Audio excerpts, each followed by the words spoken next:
Guys, nandito kami ngayon sa SNR. Opening po kasi ng SNR Calasiao. Ang problema po guys, mukhang hindi kami yata makakapasok dito.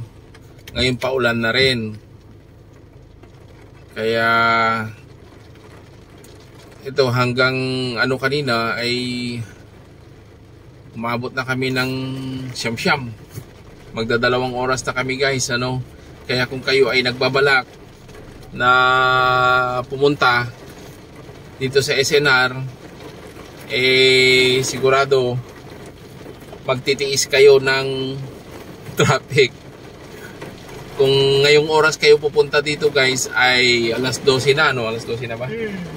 Sigurado makakapasok kayo dyan mga alas 3 na. Ganon. O baka hindi pa kayo makapasok kung may sasakyan kayong dala. Ito, nandito kami ngayon.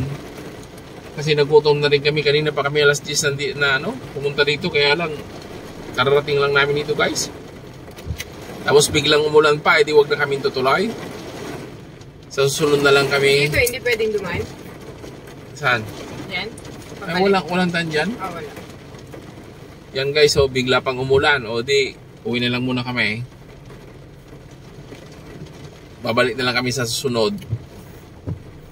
Yan guys.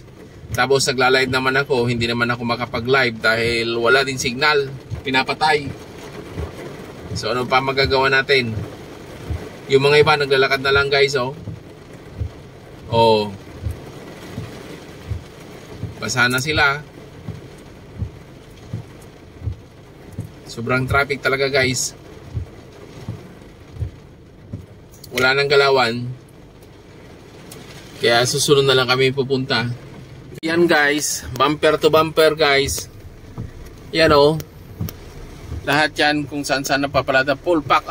Dami pa nakapilaan. Ako, wag na. Yan grabe sobra. Sila nagtitiis? Nagtitiis sila. Hindi ganun talaga, syempre. Pipila ka, umuulan. Grabe guys, Ayan.